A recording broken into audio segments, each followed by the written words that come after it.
Oh, will he? Yeah. Okay, well, let's drop by my apartment first so we can go get the controller page. Cool. Woo! That'll be pretty sick.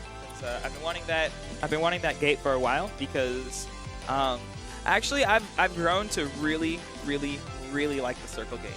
Like the more I play with it, I think the fact that you thought it was a cool idea in the first place just helped the fact that you liked the circle gate. Yeah. Because I had a really good belief in notches, and I have notches, and I think notches are great. Yeah. Okay, so we're gonna get Oh yeah, not falling for that. Yeah, so yeah, he's definitely not gonna fall for it. He was like, oh, you want to go for tornado? Like, I understand the change of pace, but when I'm already crouch canceling, it's not going to do anything. Yep. I think Zach's mindset with this is like, don't approach Luigi because Luigi is the master of trades.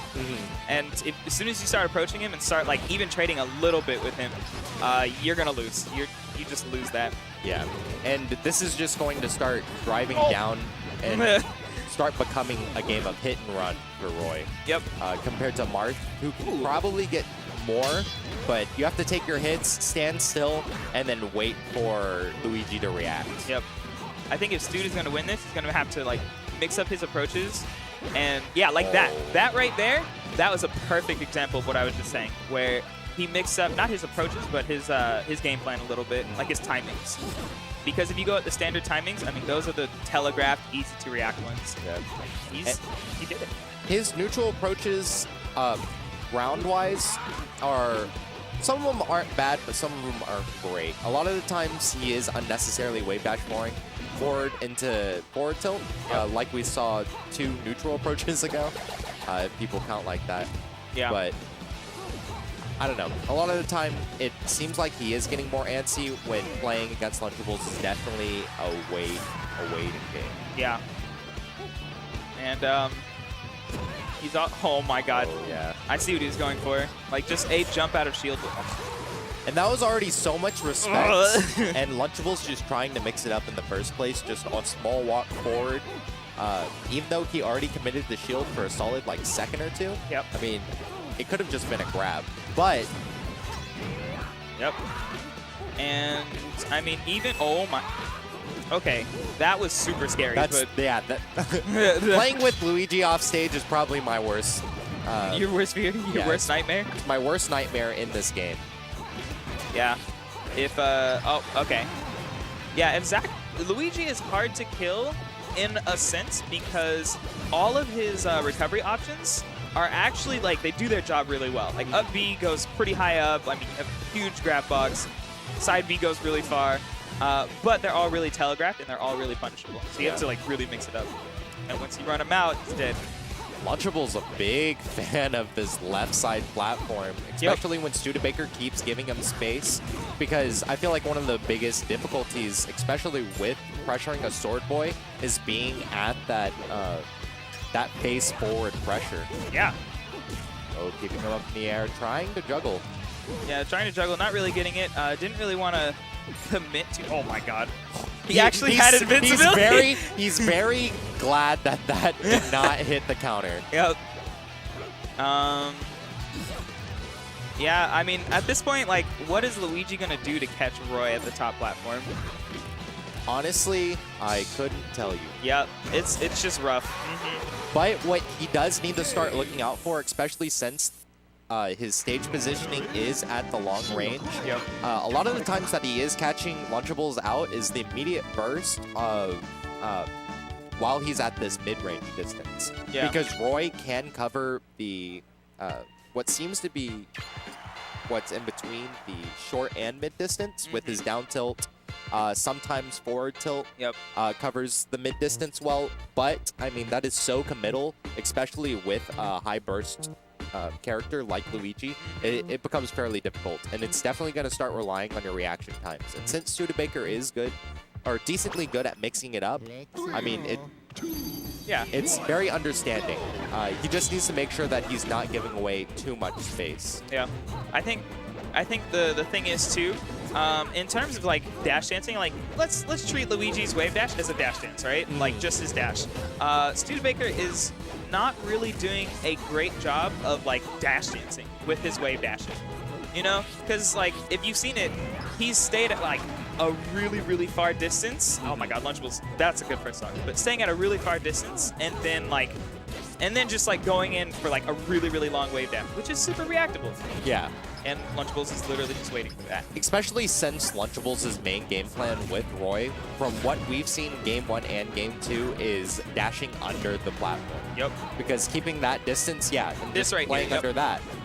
Exactly. So if Studebacher isn't trying to like create more pressure with Fireball Wave Dash behind it, just to abuse the frame neutral quality of forward tilt, Yep. then I honestly couldn't tell you that much Yeah. of a ground approach to go for. Yeah. I mean, thing is, I think if he wave dash forward a little bit, and then like instead of like wave dashing forward and always like forward tilting or jabbing or something like that, he could like wave dash forward and then like maybe short hop or something like that. Because if you short hop, it is really committal, but at the same time, you can get 2 aerials in, which usually makes people wary about like just punishing the short hop. Yeah, and I think that was very good, especially now that Lunchables is playing very aggressive. It is allowing Studebacher to start going for these boxing trades, especially since Luigi is one of the best boxing characters in this game. Yeah. Just making sure to get these hits, but I think when playing against Lunchables, especially with this very conservative movement playstyle, you're gonna have to start finding ways to start making faux pressure, which is basically faking the fact that you're keeping them in line, especially on either side of the stage and holding that stage control. Yeah. Oh my God. Yeah. Good job waiting. It's really committal to like just run past someone, and Studebacher just did it. And the best part at that point is just making sure you have that lead and then trying to bait out the fact that he wants to down smash, especially since it's very hard for Roy to start getting a lot of kills on floaties at that higher percent. Yeah. Because that's when Lunchables starts to sweat and starts going back at it. Yep. Oh my goodness. Okay. Well. So. Here we go. Game 3. What we saw from like Laud at Smash and Splash, or the most recent Smash and Splash, what, 3? Was it? Yeah. You don't know. Nah. Okay. That's exactly what we saw. We saw Laud not going for super committal options, being able to make faux approaches, but I mean, that's a lot harder said than done, especially with a character like Luigi, who has very committal short hops and full hops with their aerials. So having to play a lot less aggressive, even though it doesn't even seem like it. Yeah. So going for these very minor nuanced approaches, I feel like he just wants to get the hit in more than anything, though. One of the big main approaches is like Lunchables does with like Marth against what we saw when he played Bunk in Melee, is just timing him out. Just making sure that you can get your percent and then run away, if that makes sense. Yep. Yeah, it's good to wait. It's good to wait. That's what this all boils down to. It's good to wait, and Lunchables is doing a really good job of waiting. Like, even just there, when he did that first wave land off the platform, he's like, no, not my time yet, not my time. Not my time, not my time yet. Then, he wave landed off again, then did back air. That's why it worked. Also,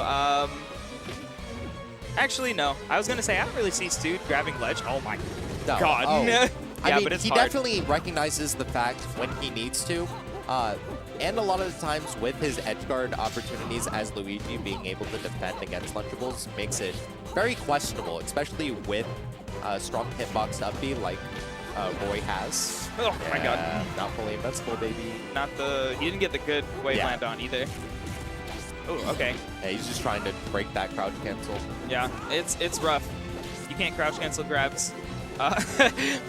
He probably, I don't know if a down smash would have broken it after 17, but because Roy is just... I think Lunchables has one more good crouch cancel. Yeah, that's what I was thinking as well. Yeah. He has one more left in him. One more good. Yeah, but just abusing the fact Oh, also fireballs. I just realized he hasn't really been throwing a lot of fireballs. Well, the reason because of that is because in the first game when he was throwing it, Lunchables was doing that standstill approach on Battlefield just for tilting or jabbing them just out of the way because he wasn't in a position for a commitment. So if Studebaker already chose the approach, which is fireball, he was just going to jab or forward tilt, just resetting and going to frame neutral. And that's what I was saying earlier is that if he wanted to bait it out, go for a fireball, do like a bait movement where he'll throw a fireball and then follow it. And then if he chooses to do forward tilt or jab to put himself in frame neutral, he could do something like forward tilt or down smash or along any of those. It's looking rough for Stude right now. Yeah, he's so ready to wave dash. Oh, that was good. That was good. I like that. I like that a lot more. Okay, Zach should be dead. No, a little bit too slow. Yeah. I don't think that Studebaker is fast falling. Yeah. Yeah. Once I saw it too, I was like, oh, yeah, that's definitely going to talk about this. Yep. As one of the little tips I always give to players is if you're going to wave dash to ledge and you want to be good at it, just fastball. Fastball as soon as you like get off stage to get to ledge a couple frames faster. Oh my god, that would have been dirty. Yeah, and there's so much respect from Lunchables for that down smash. Because when he's in that close quarter area, because it creates that cone, even if he did jump, he would still get hit by it. So he's having to wait for Lunchables to throw out his option, which is a jump of his own. Yeah. Yeah, that was pretty good. That's pretty good from Lunchables. Pretty good from Stude. If anything, I would say Stude should be just a bit more patient. Maybe like throw out fireballs, wave dash forward and shield or something like that. I mean, it's so easy to say all of this. I mean,